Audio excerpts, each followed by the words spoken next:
Okay, we're here in the parking lot of VASJ St. Joseph High Schools, speaking with one of the physics and astronomy teachers here at VASJ, Lucy Colbago. And Lucy, there's a lot of excitement about the eclipse today. Can you explain to our viewers just what's going on in the heavens? What's going on is the moon is, normally orbiting the Earth, and at certain times the moon and the Earth are just aligned right with the sun. That as it moves through the sky, it'll block out part or all of the sun. Now, a layman will say, the sun is so huge and the moon is so small. How could the moon possibly block out the sun?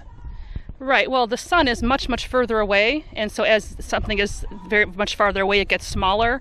And so we just happen to have this sort of magical alignment where the size that the moon is in the sky is just the same size that the sun is in the sky. So the moon is that much smaller, but the sun is that much further away. Now, when I went to St. Joe's, the precursor of VASJ 100 years ago, we had great math and physics and chemistry and biology and all, but we didn't have astronomy. Is that something new here? Yes, this will be the first year that we're offering astronomy as a one-semester elective, and I'm very excited to be able to bring that class here to VASJ. And what's their reaction to the eclipse?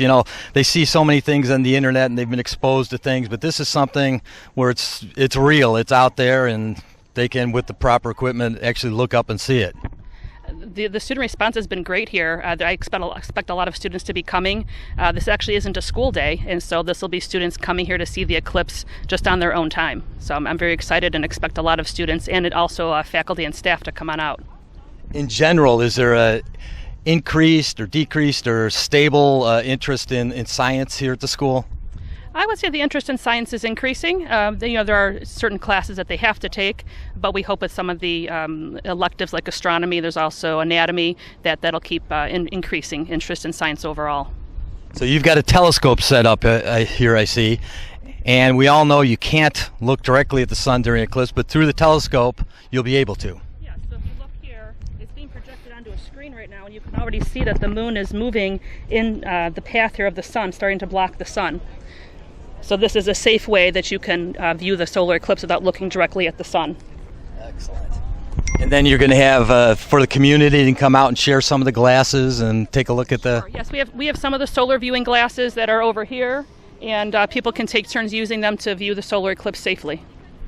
All right. I wish I had had a teacher like you way back 100 years ago, but I had some great teachers here at St. Joe, so I'm sure the kids are going to learn a lot from you, and it's great to have, astronomy is such not a hands-on science as much as some, but here it's a real hands-on event today. Sure is. All right, thanks. So are you finding that generally the kids are more interested in science now, or same or less, or...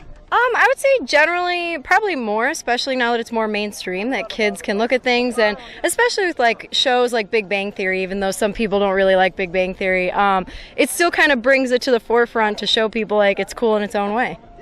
Now, as a student, does it make it more real for you when you can come outside in the parking lot and look at something instead of just reading it in a book or seeing it on the internet or something? Yeah, I like more activities, hands-on more. I like just doing things outside of the school building stuff, so I think that's cool. So. And that's what our biology teacher here can tell you. Science is hands-on. It's not a textbook. You got to get out there and get dirty. And plus I like space and stuff, so this is cool for me.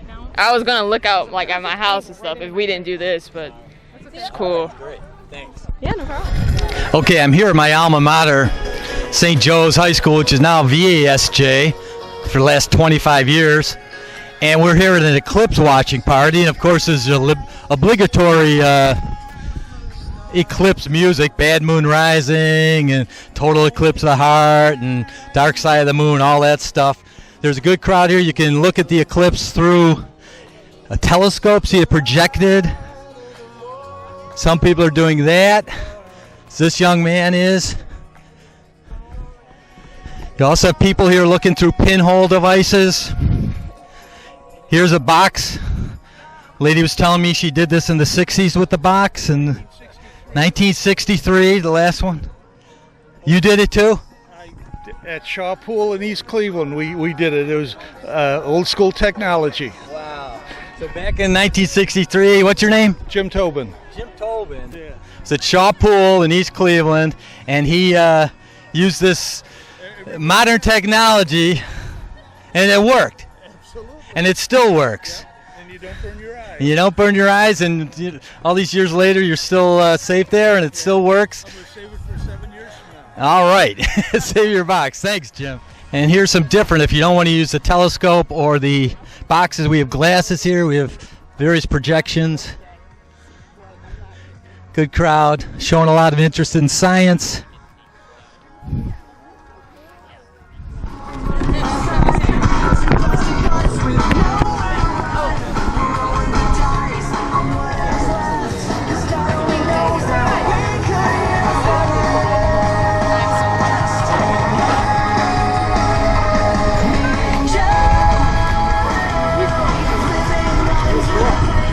So the telescope is obviously a way to see the image.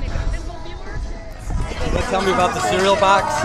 You guys want to do a pinhole projection? About the cereal box, my dad looked this up on the internet from 1973.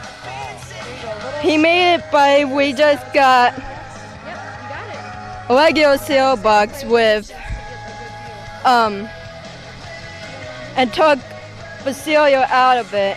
And we cut these holes right here, 2 holes here, and put a piece of paper at the bottom and taped it in there. Cool. Then we put the tinfoil on there, poked the needle through it, and taped black tape around it. So when you go, when you aim it towards the sun, it's like a little version of the sun.